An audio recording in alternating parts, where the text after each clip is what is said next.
Yeah, today we are going to discuss about auto scaling, right? AWS auto scaling. Yeah, what is auto scaling? Why we require auto scaling? So, what are the use cases, right? Yeah, so what are the things available? We'll try to understand. Fine. Yeah. So, what is AWS auto scaling? So, auto scaling is a service. Auto scaling is a service that automatically monitors and adjusts compute resources to maintain performance for applications hosted in AWS cloud. So autoscaling is a service that automatically monitors and adjusts compute resources. Automatically monitors and adjusts compute resources to maintain performance for applications which are hosted on the AWS platform, AWS cloud, right? Yeah. So autoscaling automatically monitors and adjusts compute resources. So what are the compute resources? Like servers, right? Yeah, fine. So auto scaling group we can create here. Auto scaling group we can create. So the size we need to design in the auto scaling group. The size, whatever size we required. So what are the base servers required that we need to design. So what is scale out need? Scale out as needed. How many servers you required? So yeah, base capacity required, scale out also required here. So how many base servers? Base servers are fixed servers that we need to configure, and scale out servers also we need to configure. Okay, that I'll show you practically. Fine. Next one, create auto scaling group. So if you want to configure auto scaling, you need to create the auto scaling group, right? So click on auto scaling group. After that, we need to create one launch template. One template we required here. So default template will be available. So we don't use the default template. We use our own template, which is custom template that we need to configure. Custom template we need to configure here, right? So once we create the template, launch template, after that we need to create the auto scaling group. Okay. So how can we create the auto scaling group? How can we create the launch template? What are the things available? We'll try to understand. Yeah.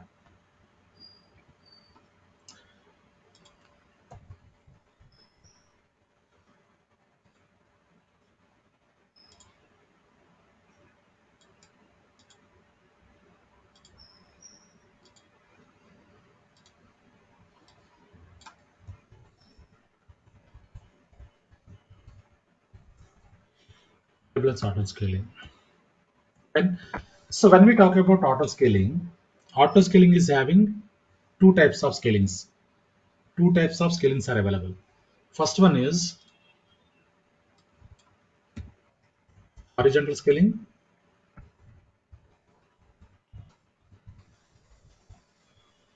and second one is vertical scaling.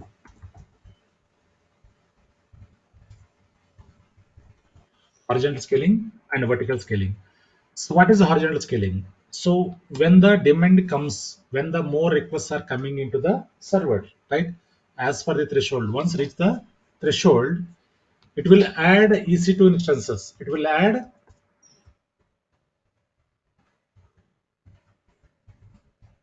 EC2 instances, which are servers, right? Yeah. In vertical server, vertical scaling, what will happen here? Whenever demand comes, it will add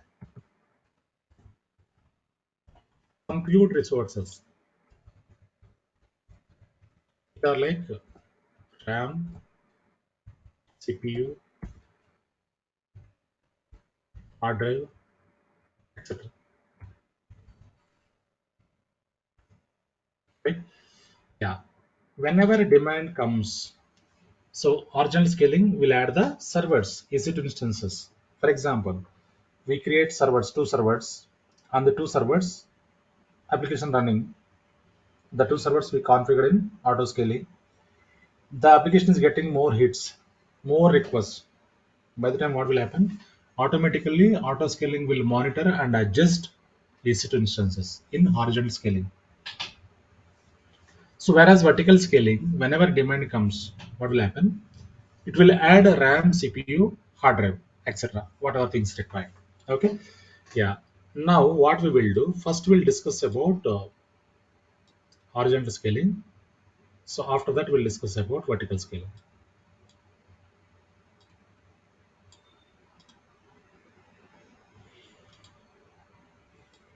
First we can discuss about this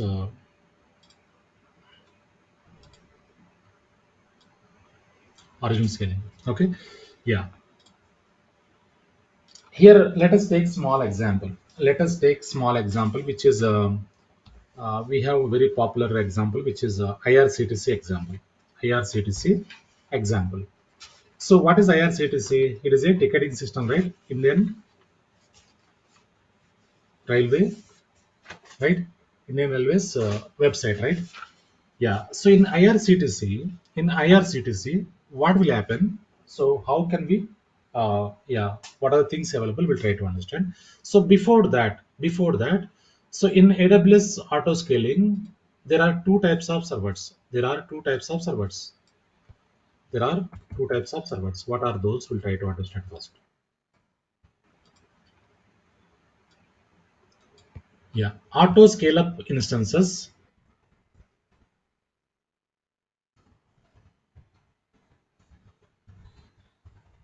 and also auto scale down instances.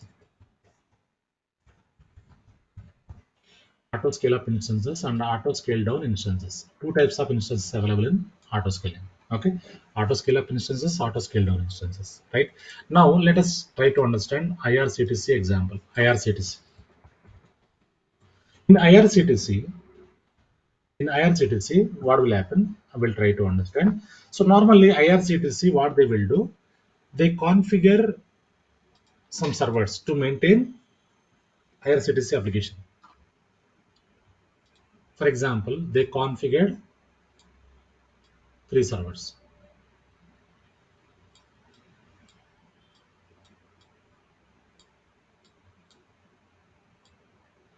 So these three servers are handling IRCTC application. Okay. So each server can manage 10 requests.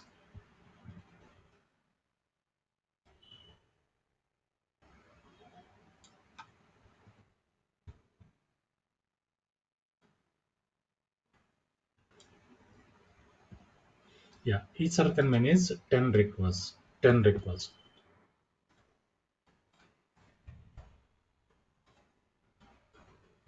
Right.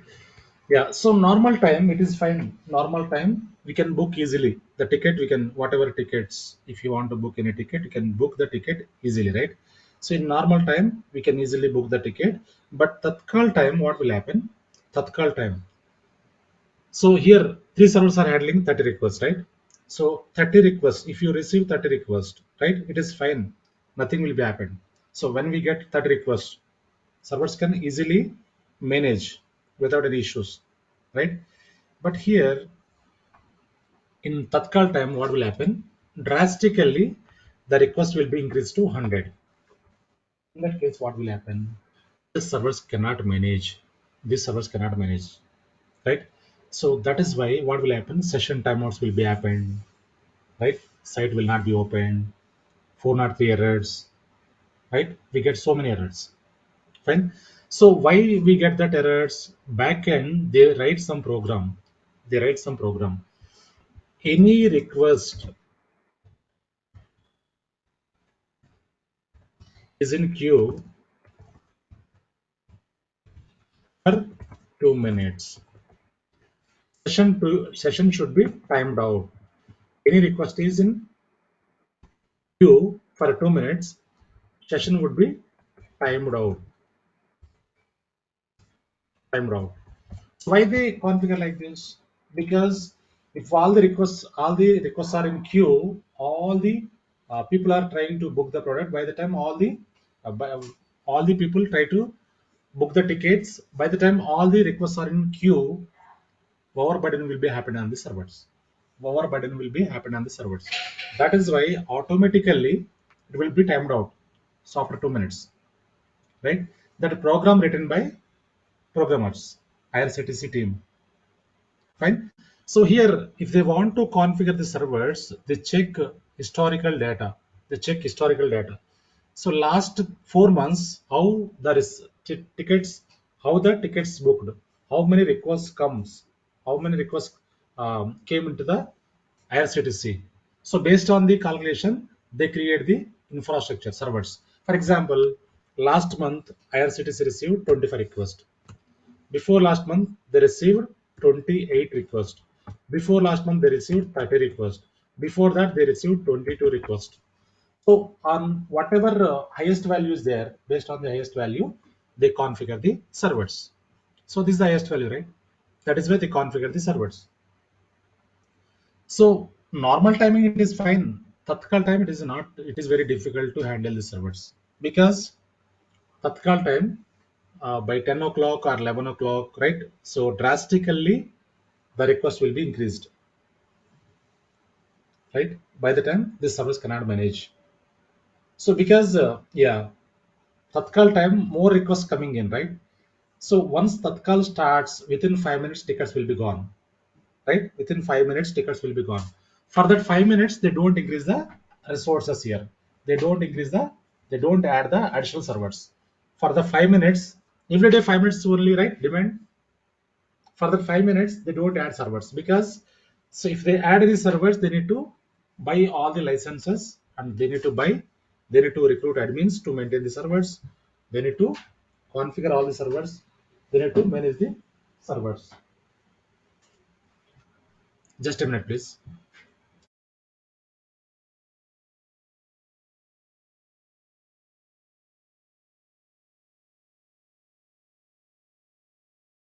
Fine, so that is why IRCTC team they are not increasing the servers. First come first serve, first come first serve, right? Yeah. So whoever try to book the ticket, so whoever having a high bandwidth, they get the tickets, Tatkal tickets, right? So others that will be skipped. Fine. Yeah. So this is the website is a government site, right? Government site. There is no alternative website to book the tickets. So that is why they don't have any competition, right? IRCT is not having any competition. That is why still they are following old process only. They are following old process. So if they have any competition, definitely they implement auto scaling or any other service. But currently they don't have any competition. So that is why still they are following the old process.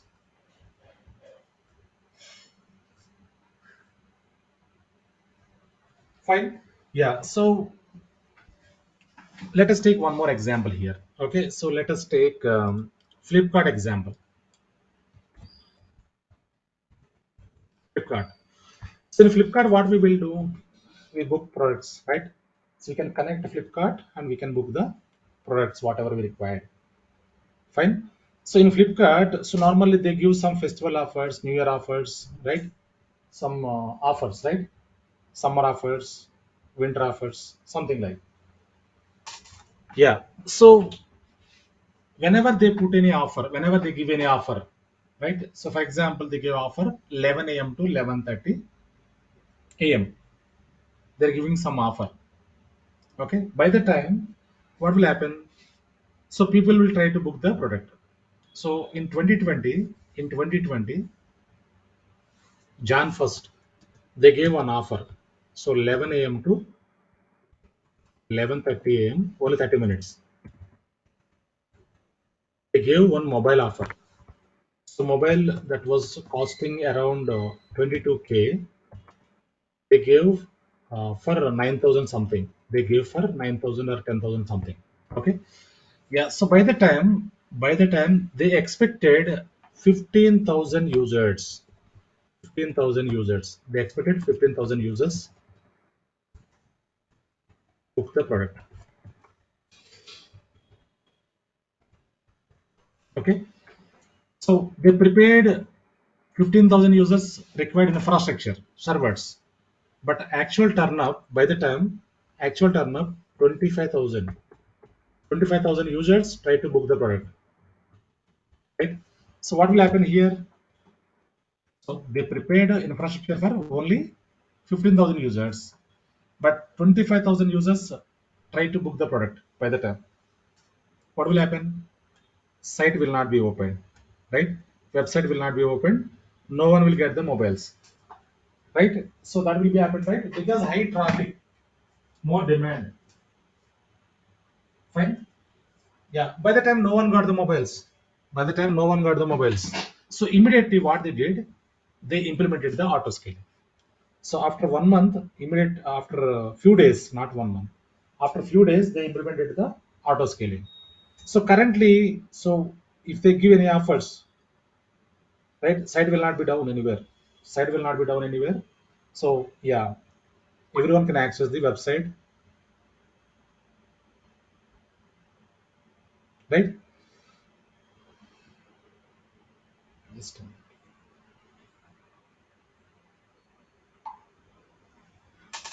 yeah. So I give you one more example here. I explain one more example. Okay. So this is a Flipkart example. Yeah. So Flipkart already implemented the auto scaling because yeah. So Flipkart they give offers, right? This is not a government site. This is private website, right? So if the Flipkart is not providing proper access, right? If they are unable to provide the access, proper access, what will happen? So eventually customers will switch to other other websites, right? So use competition. So they move to Amazon shopping site, they move to Mintra, Misho, different things are there, different websites are there. So that is why, so every digital applications, Flipkart is a digital application, right? So every digital applications they are implementing the auto scaling. Fine. Yeah. Now one more example. For example, in our home there is a birthday function. We invited 300 people, right? But 500 people attended. What we can do? Can we serve the food within the time frame? Can we serve the food? No, right? Yeah. So also, if you invite 300 people, only 100 people attended. So when we invite 300 people, only 100 people attended. What will happen? What will happen? Food will be wasted, right? Same situation, same thing for servers also. So servers, they get more requests, they cannot manage. If there is no request, resource will be wasted, right? So these are the things. That is why auto scaling is very help. It is help to auto scaling is help to manage the application up and running fine. Okay, yeah. So here one more example. So I'm handling one project which is Middle East project, UAE project, UAE project, which is a parking pass project, parking pass project. Currently, I'm handling one project which is a Middle East project, parking pass project. Okay, yeah. So in this parking pass project, so we configured like whenever, yeah. So normally, what will happen? So we need to take some base servers first. So these are the, for example, these are the two base servers. We need to configure base servers. Just a minute.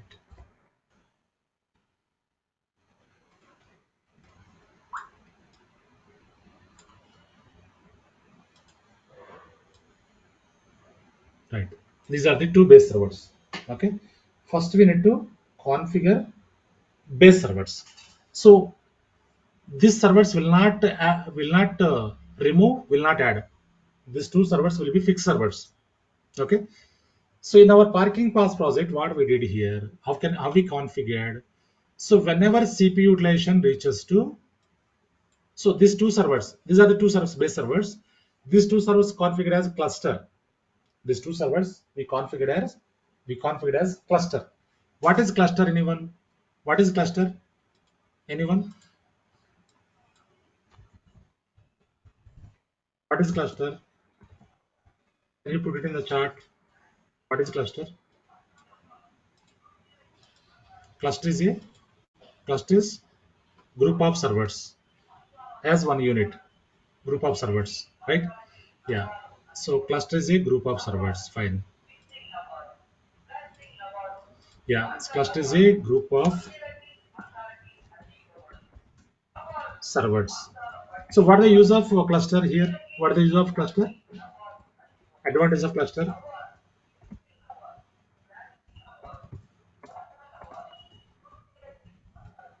What are the advantages of cluster?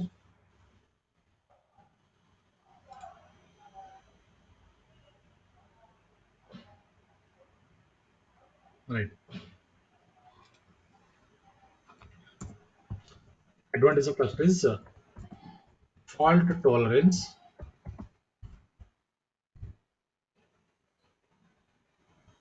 and load balancing.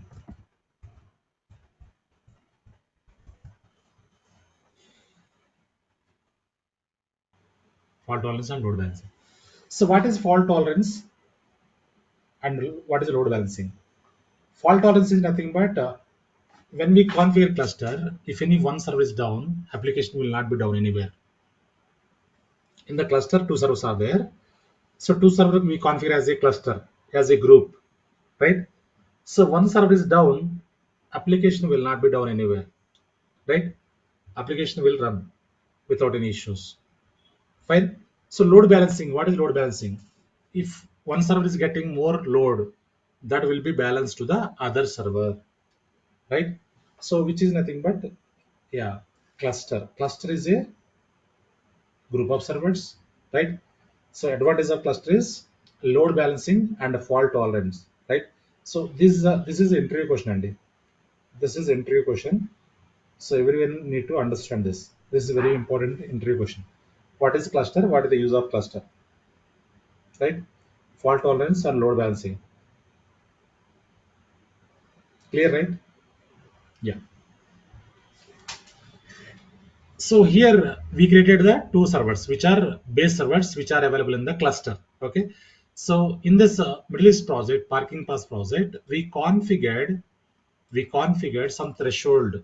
So whenever CPU utilization reaches to 60%, 60%, yeah, what will happen? So auto scaling automatically check and it will add one server here, right? So like this, it will add servers. So currently we are talking about horizontal, right? It will add servers. So whenever CPU utilization reaches to 60%, it will add the servers like this, right? So whenever CPU utilization is less than 50%,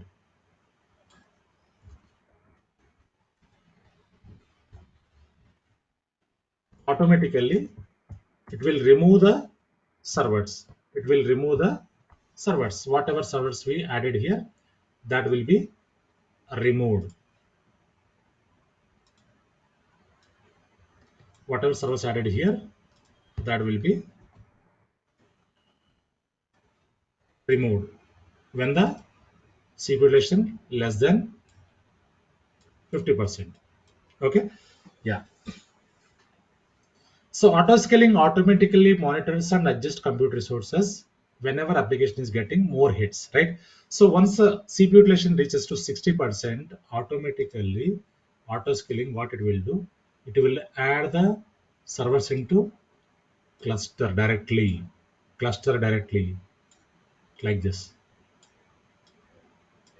right? So whenever any CPU utilization is very less, automatically it will remove all the servers like this. It will add, it will remove, it will add, it will remove whenever needed, right? So due to this, what will happen? Costing will be saved, right? So unnecessary costing will be saved. So whenever we require resources, automatically it will add the servers. Whenever we don't require, it will not add the servers, it will remove the servers. That is why what will happen? Costing will be saved here. Costing will be saved. Clear, right, everyone? Any questions here, anyone? Any questions before configuring auto scaling?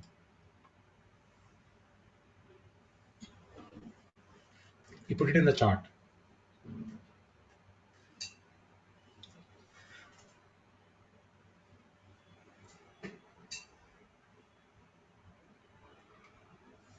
Fine. So you may have one question. You may have one question. If the servers are adding and removing, what about data? What about data? That may be your question, right? So base servers will have some data, right? Same copy will be there, right? So whatever data is available on this additional servers, same data will be available in the base servers only. Data will not be lost anywhere. Cluster is nothing but a group of servers, right? So if any data is available on one server, the data is available on all the servers, right? So that will replicate. It will act as a group. Clear, right? Yeah. And also we create some notifications here. We create some notifications. Notifications. So whenever any instance added, right? Whenever add instance, get notified through email. So whenever terminate or remove instance, we'll get one more notification, right? So whenever fail to add, we get notification. Fail to add or fail to remove. These are the notifications we configure. So whenever any server is added, we get notified through email. Whenever remove the server, we get notified through email. Whenever fail to add means so autoscaling is trying to add the servers, but it is failing. We get notified through email. Whenever fail to remove, whenever autoscaling is trying to remove the server, it is failing. By the time also we get the alert again, right? So these are the notifications we configure in autoscaling. Fine, clear, right, everyone? Now we'll try to